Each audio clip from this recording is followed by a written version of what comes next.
Welcome to part number 3. This is the silk dyeing process. Unfortunately, I don't have a whole lot of video material for the first bit here. This is me doing brown dye with walnut husks. Those can be fresh or dried, it really doesn't matter. I just found them, they planted a huge amount of walnut trees and I just gathered the husks because I thought, oh, this is cool, I'm going to do this, and it was just that time of year.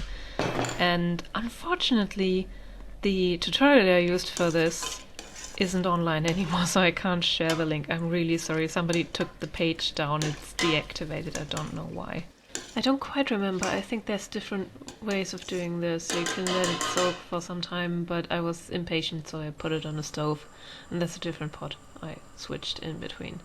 And I think you cook it for an hour and then you put it through a sieve and then you can pretty much use it for dyeing. And there's a jump cut in 3, 2, 1, bam! Now it's the silk swimming around there and not the husks anymore. I can do magic by editing. And in a few seconds I'm going to realize that I don't have enough footage of this. Das hätte ich vielleicht filmen sollen, wie das da reingelegt wird, ne? Das wäre schlauer gewesen. So ist doch auch. Yes, indeed, that would have been smarter. Here the ribbon is swimming around in a solution of water and vinegar to have the color set. And afterwards I took it out and I flattened it carefully, and this is the color difference. I think it turned out really well. And now to the pink dye, which I have a lot more footage of, thankfully. Here you can see 2 pits and a couple of peels simmering. I got those from my mom because I can't eat avocado, unfortunately. I didn't need the dye to be super pink, so I didn't leave it on the stove for too long, just until I felt that it was dark enough. And then I put all of it through a sieve. I used so many pots and different bowls for this, it's ridiculous. By the way, I took this type of color because it sticks by itself, same as the walnut color, so it's almost impossible to do this wrong. Seriously, you get so many different instructions how long to cook it and what to do with it, and they all work, so it doesn't really matter. And sometimes I've read that you're supposed to cook the fabric with the dye, but I didn't do that in this case, especially with the pink dye, because I wanted it to be a very, very soft shade of pink, so I didn't want to overdo it. You can see the silk is already taking in some of the dye at this stage. That was some really good silk I bought. I'm going to put the link in the info box. Now I'm taking some vinegar again, I'm putting it in water, not too much, I think you can use more, but I didn't want to overdo it. And I'm going to rinse the silk ribbon with that. I hear it helps the color stick, but I also heard that it's not strictly necessary, I just wanted to make sure.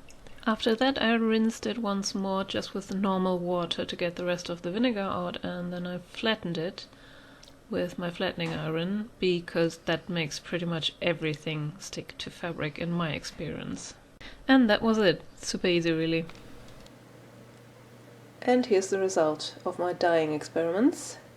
This is the silk as it used to look, just the way I got it off of the Etsy store, hand-dyed silk, which I would recommend. It arrived here very quickly, it's in very good condition, very good silk ribbon.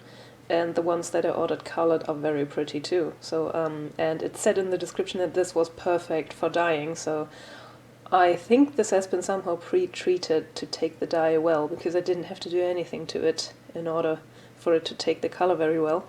And it has a very nice quality. I think I will be able to do some very nice embroidery with this. This is the batch that I used the walnut hulls or peels or whatever for. And I think it turned a very, very pretty golden brown, so I really like that. And this is the one that I used the avocado pit and peels for.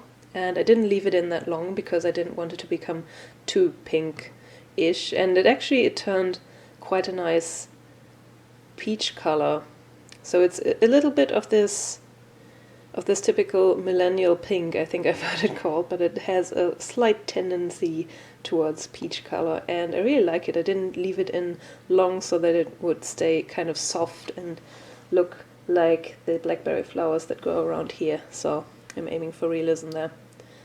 Here you can slightly see the difference that the material can make when dyeing with natural dyes. So this is the silk, and after I was done with this, I just wanted to try it out, and I threw in some of the white voile cotton leftover that I had lying around from my round gown, and I just threw it in and waited for it to soak a little, and then I washed it out again, first with the vinegar and then with some water, and then I washed it properly, and it turned this very, very soft millennial pink that has a very bluish tint. And this one, same fruit, not just both dyed with avocado, but with the same fruit, literally.